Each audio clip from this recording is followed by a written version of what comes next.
الحمد للہ وحدہ والصلاة والسلام علی من لا نبی بعدہ اما بعد فاعوذ باللہ من الشیطان الرجیم بسم اللہ الرحمن الرحیم۔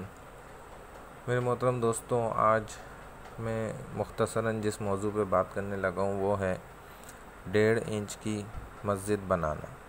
اپنی 1.5 انچ کی یا 1.5 اینٹ کی مسجد الگ بنانا۔ اس محاورے کا اصل مقصد 3 باتوں کے اندر ہے۔ پہلی بات کہ دوسروں سے بے نیاز ہو کر اپنا مختصر سا ٹھاٹھ قائم کرنا، سب سے الگ تھلگ رہنا۔ دوسری بات جماعت سے انحراف کرنا، مسلمہ روش سے روگردانی کرنا۔ اور تیسری بات خود رائے کرنا، یعنی کہ اپنی رائے کو ہی سب پر مقدم سمجھنا، اگرچہ دوسروں کی رائے ہم سے زیادہ اچھی ہی کیوں نہ ہو۔ دوسرے انداز میں 1.5 انچ کی مسجد لوگ محاورتاً کہتے ہیں، اس کا مقصد ہوتا ہے کہ نہ بنائی جائے۔ اس بات کو سمجھ لیں کہ 1.5 انچ کی یا 1.5 اینٹ کی مسجد، جو کہ اکثر ہر دوسرے شخص کے پاس 1.5 انچ کی اینٹ آرام سے موجود ہوتی ہے، کوئی مہنگی نہیں ہے، آج کے دور میں بھی ہر بندہ خرید سکتا ہے۔ اب مرضی اس کے مالک کی ہے کہ وہ اسے کسی بڑی مسجد کا حصہ بنا دے یا اپنی الگ تھلگ 1.5 انچ کی مسجد بنائے، لیکن عقل مند وہی کہلائے گا جو اسے کسی کارآمد جگہ پر لگائے۔ اپنی الگ مسجد بنانے کا اسے کوئی فائدہ نہیں ہوگا اور اس کی اینٹ بھی ضائع ہو جائے گی، بلکہ الٹا اسے نقصان پہنچائے گی۔ دوستو، یہ ایک محاورہ مشہور ہے۔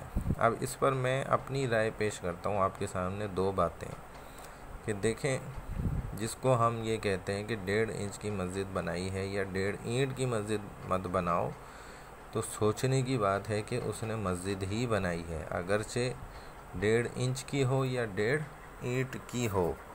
تو مسجد بنانا کوئی گناہ نہیں، بلکہ مسجد بنانا ایک مقدس عمل ہے اور باعث ثواب و اجر ہے، اگرچہ اتنی چھوٹی ہی کیوں نہ بنائی جائے۔ ایک نیک کام کی ابتدا ایک اینٹ سے ہی شروع ہوتی ہے، قطرہ قطرہ ہی مکمل سمندر بنتا ہے۔ دوسری بات کہ کبھی آپ کسی غیر مسلم کو نہیں دیکھیں گے کہ وہ اپنے چرچ کی یا اپنے جو بھی ان کی جس کو وہ عبادت سمجھ رہے ہوتے ہیں، پوجا گاہوں کی، کبھی بھی اس طرح کی کوئی مثال آپ کے سامنے ایگزامپل کے طور پہ نہیں بیان کریں گے، کیونکہ وہ ان کی مقدس شعائر ہیں۔ ان کے مذہب میں، ہمارے اسلام میں بھی، دین میں ہمارے اسلامی شعائر ہیں، جن میں سے ایک مسجد ہے، اس کی بڑی فضیلت بیان فرمائی گئی ہے۔ ہم اس کو غلط مثال میں چسپاں کر کے بیان کرتے ہیں اور اس پر خوش بھی ہوتے ہیں کہ دیکھو ہم نے کتنی زبردست مثال دے دی، 1.5 انچ کی مسجد نہ بناؤ۔ اللہ تعالی ہمیں صحیح بات سمجھنے کی اور غور و فکر مکمل طور پہ کرنے کی توفیق عطا فرمائے۔ وآخر دعوانا الحمدللہ رب العالمین، والسلام علیکم ورحمۃ اللہ وبرکاتہ۔